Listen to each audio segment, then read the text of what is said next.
to the closing press conference for the 75th IATA Annual General Meeting and World Air Transport Summit. First off, thank you all for joining us. It's been a great day and a half. My name is Tony Consul. I'm the head of communications with IATA, and it's been particularly great AGM to have been able to welcome some 350 journalists to cover this, which is a record. I'm here with three excellent leaders in the industry: Mr. Walter Cho, the Chief Executive of Korean Air, who was the President of the AGM; Mr. Carsten Spohr, who is the Chief Executive of Lufthansa, and also the incoming, actually current Chairman of the IATA Board of Governors; and Mr. Alexandre, Juniac, the Director General and Chief Executive Officer of IATA. As with yesterday, I would ask you to please confine your questions to those at an industry level. There's been lots of opportunity to ask individual questions of the CEOs of their companies outside of this room, but we're gathered here for IATA and industry issues, so please, if you could focus on that. And when you have a question, if you could raise your hand and identify yourself, that would be much appreciated. No opening statements, so we'll throw it open to the floor for questions. Who would like to ask the first question?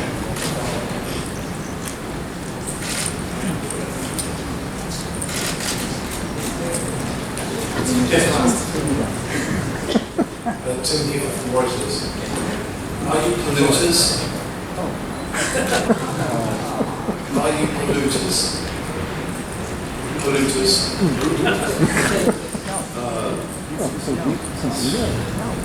This question is really weird. So what I mean is, have you? The suggestion is that you've not come to terms with this image of being polluted. We represent 2%, slightly more than 2% of the emissions. We have, for 10 years now, launched a program and made commitments to reduce our carbon footprint. First of all, to slow down. Secondly, to cap. And thirdly, to reduce our carbon footprint. In 2050, our emissions will be half of the one of 2005. We are the only industry to have done that. And to have successfully convinced 193 governments to adopt a worldwide program called CORSIA to help this carbon reduction policy. Come on, stop calling us polluters. Mr. Spohr, did you want to ask anything? I don't think you can answer that. We should rather speak about the things aviation does for the good. It's 2.5% of all emissions globally come from aviation. I wonder if the other 97.5% are doing as much good for this world as we do. But you cannot be everywhere, so at our press conference today. So I hope you ask the same question somewhere else. And if you do look on our website, we've got lots of material outlining all the things that the industry is doing to deal with that 2.5% that we contribute to climate change. There are lots and lots of programs out there and things that are happening. So I encourage you all to have a look at that. Question in the front row?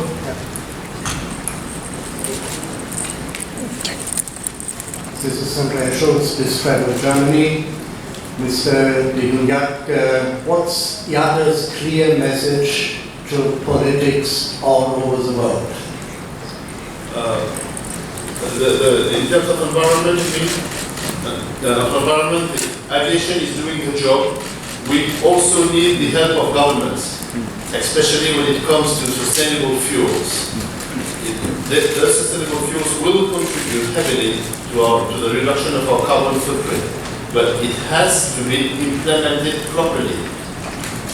May I remind you of the fact that the renewable energies that have been put in place on this planet have, in almost all cases, been helped by governments for obvious reasons. And we need governments to help us to implement sustainable fuels. And we need also government to avoid taking a patchwork of measures, of so-called measures in favor of environment that are complexifying and even reducing the efficiency of the global programs we have already put in place. So do your job, government, help us, and Do not complicate something that is, for the moment, efficient, simple, effective. Okay, next question. In the middle.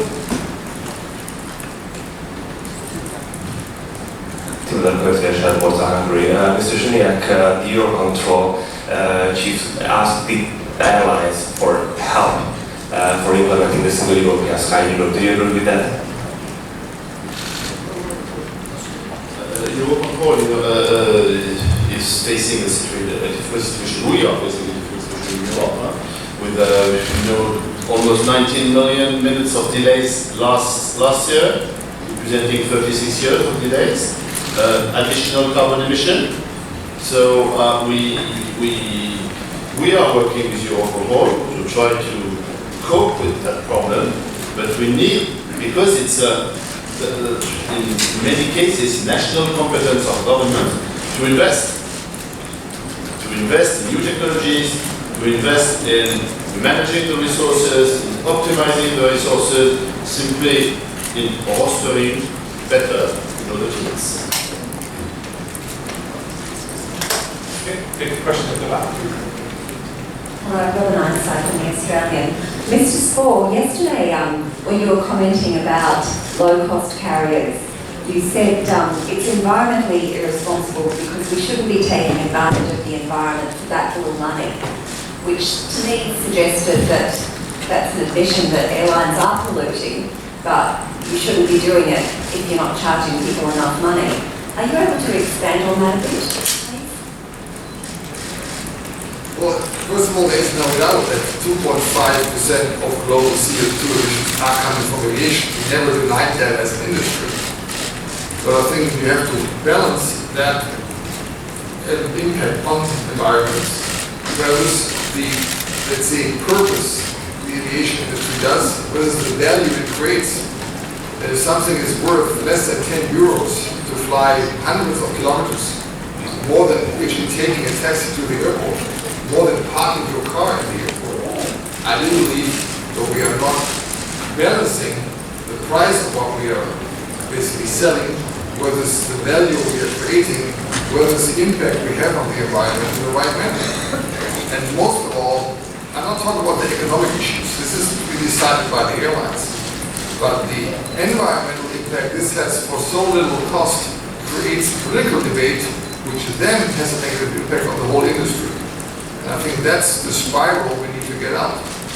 And as I've said many times during the last 3 days, the spirit of aviation, the good things we do, are sometimes falling behind the impact we have had on the environmental discussion, even though we are the only model transport who has done what Alexandre just explained, even though we are the only industry which has given itself targets other industries have not yet done. I think that's where I came from yesterday, making that comment. That doesn't help to have tickets sold for that price to create a rational discussion which we urgently need. I see a hand, but not a head over here. That's usually me. I usually handle that ahead. But Marissa Garcia, CBN.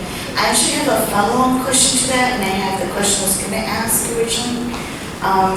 The follow-on question is, if we follow the logic of what you just said, Mr. Spohr, then you should cut your short-haul routes, correct? You should cut back on your short-haul routes, correct? Oh, it's not a question of length. There's islands in the world that can only be connected. No, I'm saying if you're saying that low-cost carriers are polluting because they're offering too cheap for too short, then you should cut back on your short-haul routes, correct? Well, I'm mixing up two things. I didn't blame low-cost carriers to pollute. We own one of the biggest low-cost carriers in Europe. So I didn't blame them. I just said the price of what we serve our customers for has to be in a rational relation to basically the thing you get for that, because otherwise politicians rightly argue if this is still in balance.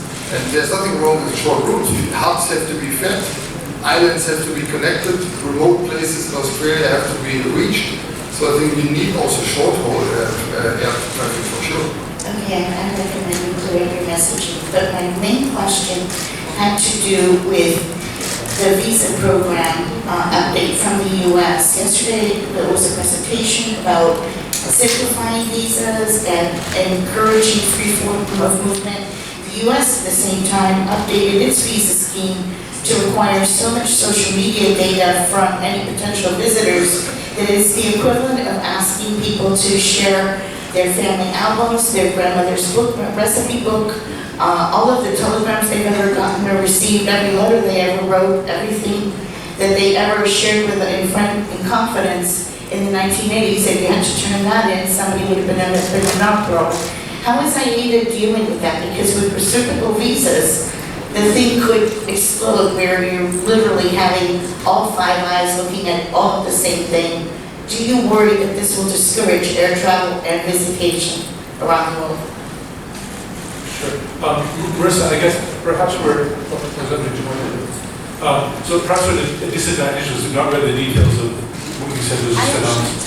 It's on the, it's Yeah. in the timeline for IATA AGM this morning. Yeah, so I think perhaps you can take that question outside and answer it one-to-one technically. But in principle, IATA advocates for the ease of travel. And you probably heard the presentation yesterday where we're trying to encourage governments to make travel easier through e-visas and those types of processes, 180 program as well. And the research that we've done with travelers tells us that they're willing to share some of their information, and we haven't decided or understood really what those boundaries are, but some of their information in order to facilitate easier access. So perhaps we'll leave it at there for now, and then we can take it offline with the subject matter experts for the more detailed question. Maybe in the back of the room? Yeah, hi, Robert Wall with the Wall Street Journal. Some of the accidents in recent years have raised some questions whether piloting skills across the community are maybe atrophying, and some pilots with inadequate skills and too little training time are now filling the cockpits and have to fill the cockpits given the industry's explosive growth. Do you think it's time that ICAO review some of the piloting standards that allow pilots with basically 240 hours to start being in the cockpit, even if that's at the cost of industry growth? You know, it's a lame question because we have a clear need for hundreds of thousands of pilots in the future, but we will never compromise safety by reducing training. Never. That's for sure. I speak under the control of Carsten, who is a pilot, a captain. Pilot who started the cockpit with 230 hours, because that's what we do at Lufthansa since 40 years. So the ab initio programs you're referring to, where people indeed start the cockpit with 240 hours, it's not only something my company has done for decades, it's one of the safest ways to introduce young people to commercial aviation, rather than just picking them from various parts of aviation. So I think there's no simple answer. There's some countries where there's lots of military pilots who are retraining, other countries like Oman from believe in ab initio training, other countries are in between. So I think this is not a job of IATA to determine how that training is done. This is a job of the regulators, the authorities, but there's many, many ways to come to the cockpit in a safe way, and I think we shouldn't limit that, but rather make sure that all are at a certain quality. And I think the IOSA, the audit process IATA has initiated years ago, was a huge step forward in aviation safety, because especially it helped those airlines who needed help from the outside. And the amazing track record of, as Alexandre pointed out, one fatal loss for more than 5 million movements. Who would have thought that would ever be possible, even when I joined aviation 35 years ago? So that's an amazing achievement of the office industry around the world. Okay. I should also remind our Korean friends here that we can take questions in Korean using translation, so please don't hesitate to ask questions. We'll take one in the front row here.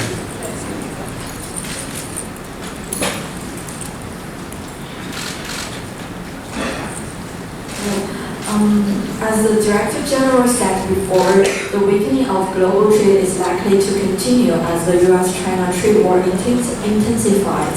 So my question is, what is the IATA's attitude toward the trade protectionism and the unilateralism? It's a resolute opposition to any protectionism.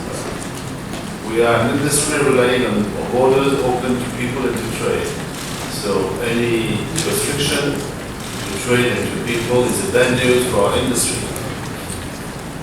So we are against these measures who are having negative impact on the airline business, but not only on the airline business, on general economy.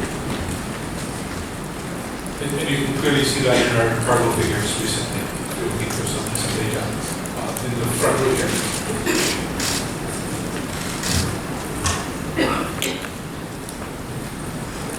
안녕하세요. 저 한국 MBC 방송국의 이준희 기자라고 합니다.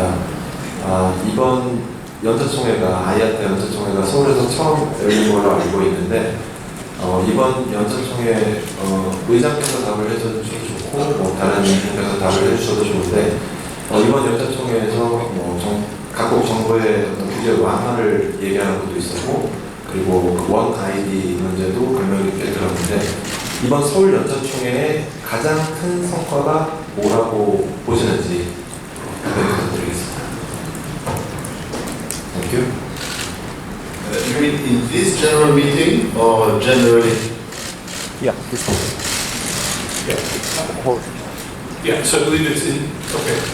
For those who weren't listening to translation, the question was, what was the biggest achievement of this annual general meeting?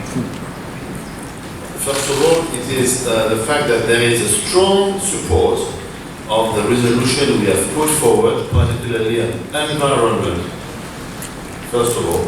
Secondly, on passenger experience, and it includes one ID that you have mentioned, on passengers with disabilities, because it's our duty to do the right thing for people with disabilities. Finally, to encourage the deployment of the agreement we have about airport slots. So all these resolutions, they are in favor of developing our industry and welcoming more people and guaranteeing that we are developing this industry in a sustainable way. So, and this awareness for sustainability, for openness, I think are the two big things for this AGM. We'll take a question at the back of the room. Hi, Ben Katz from Bloomberg News. So just to repeat, not to repeat, but to expand upon the trade war question. So if I could direct this specifically to yourself, Mr. Cho and Carsten, the trade war has really escalated over the last few days, in the last few weeks, and people are expecting this to become, even more significantly escalated over, the coming days and weeks, if not months. I guess maybe, explain to us what kind of impact the trade war has when, the US and China, the two superpowers, go after each other in this way. What impact that has on your business and what steps you can take to mitigate that? Are you seeing any real world impact on your operations? Well, it's obvious as the numbers which were also presented here in Seoul, when it comes to cargo, we are seeing an impact. But the fact that this trade war, as you call it, doesn't really impact our passenger numbers also shows how that world has become closer together. In the old days, it was trade to a high degree, which created passenger travel. Nowadays, it's visiting friends, visiting cultures, experiencing different cultures, which puts people into our aircraft. So the fact that the trade war nowadays is just a trade war and doesn't make this world a less peaceful place, I think to a certain degree is also driven by aviation.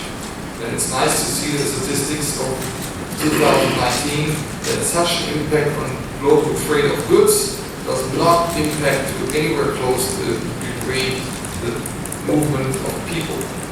Open borders remain and make this a better place, I think, which we are so proud to be part of.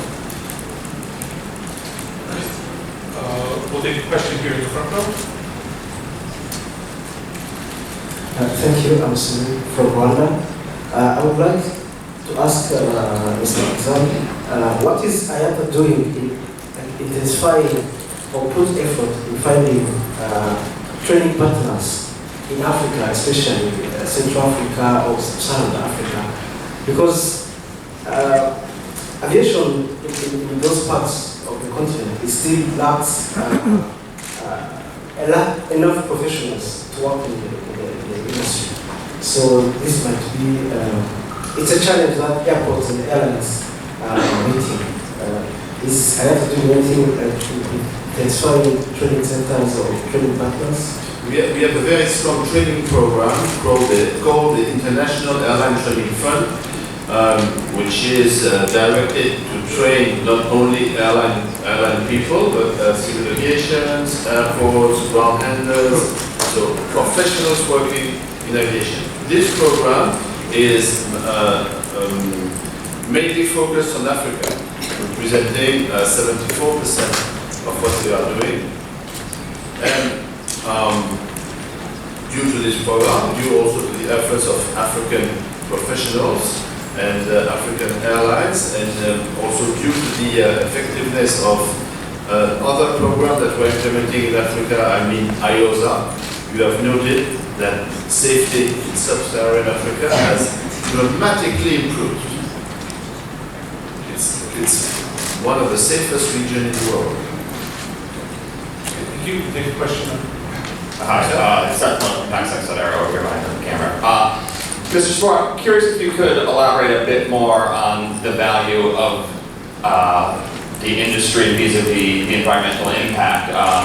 What is the right price to pay for a ticket?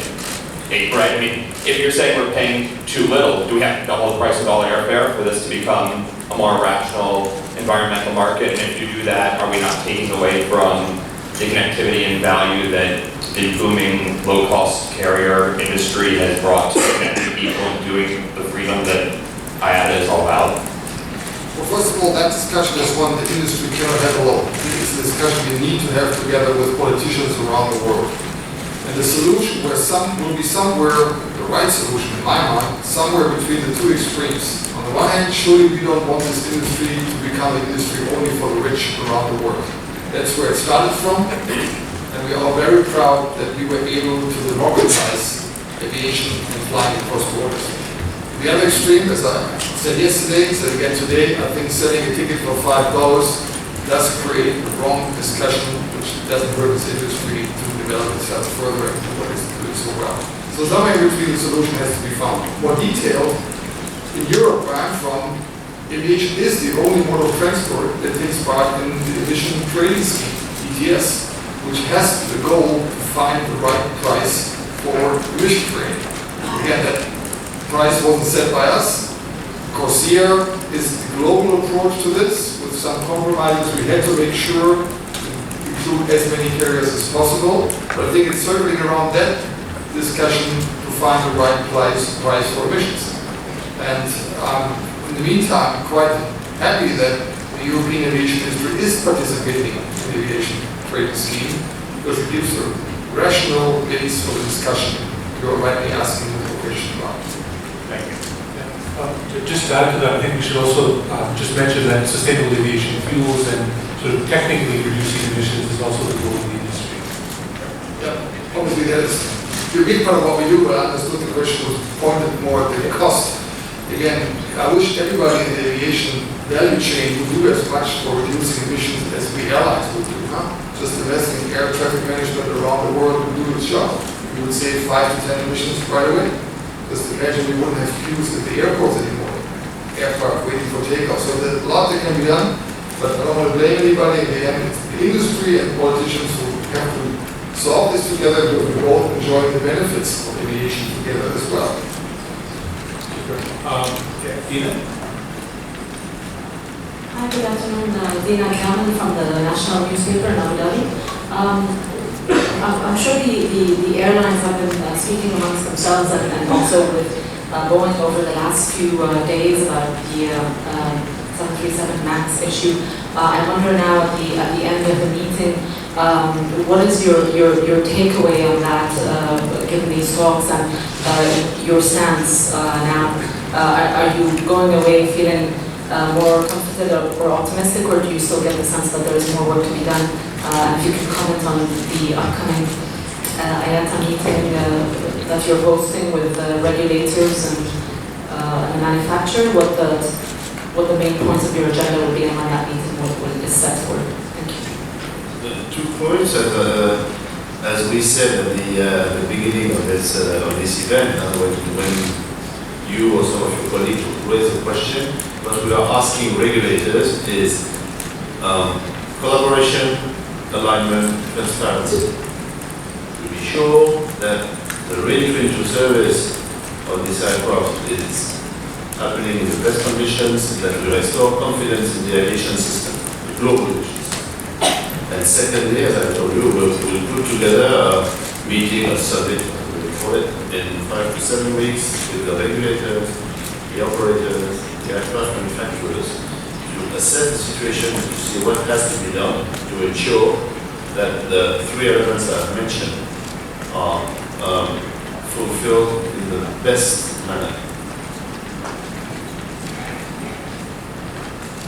We'll take a question here. Hi, my name is Michal. I'm from Israel Globe's financial newspaper. I'd like to ask about the pricing method, not in the environmental point of view. We had the economic review, which shows that the profitability is shrinking, rising costs, and adding to that the low-cost carrier that indicated the recent annual report, which shows also loss or less profitability also. What do you think will happen to the base, to the airline fares base in the coming year?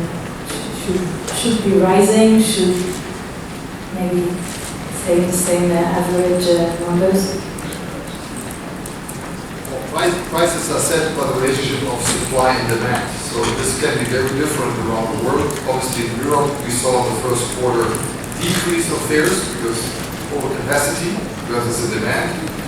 And other parts of the world, fares have been rising because there was more demand growth than capacity growth. I think there is no global answer to that question.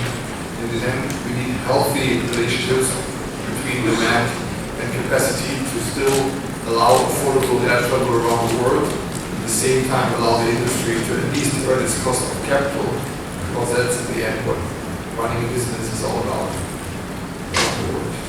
At least as a basic requirement. We do not do forecast in tariffs. It's exactly the same situation when you ask us what is our forecast on fuel price. Okay. We'll take a question here. 한국 코리아 시핑 가제트의 유준현 기자라고 합니다. 저는 크게 2가지 질문하겠습니다. 최근에 이제 아마존 같은 그런 전자상거래 화물 업체들이 되게 많아지고 있는데 작년 연말부터 이제 아이아타 이코노미 이제 화물 부문의 수요 성장의 원동력은 이제 전자상거래 화물이다라고 얘기를 하고 있습니다.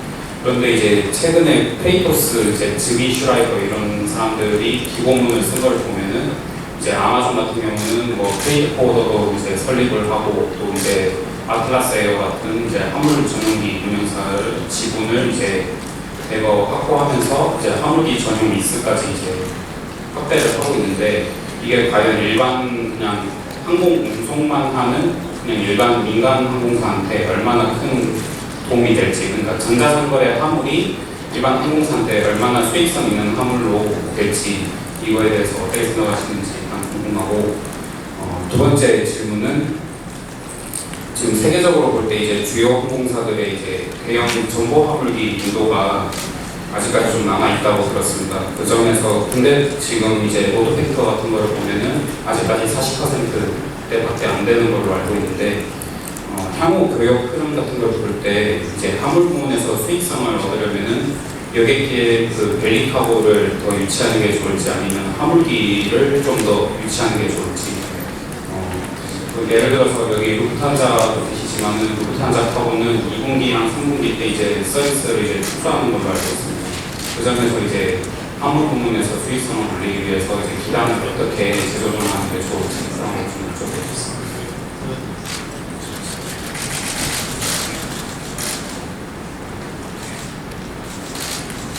Okay, if I can paraphrase what I think are the questions. The first question is, with companies like Amazon potentially purchasing freight carriers, would it not be see on the industry for that? And the second one is whether we see managing freight capacity through belly cargo or through dedicated freighters as being the way forward. Well, to your first question, there's no doubt that electronic parts are a big segment of the cargo business. But the cargo business in the last years, and e-commerce of course actually is a driver, as one points out, of the cargo business over the last years. Whereas cargo historically was more business for B2B products, business to business, now has a much higher share of business to consumer products because of e-commerce around the world, and electronics are a big part of that. But let me give you an example which shows that we are not relying on that segment alone. Fashion. When I was a kid, you see something on American TV and you wanted to have that piece of fashion or piece of clothes, you would need somebody to go to the US and bring it home for you.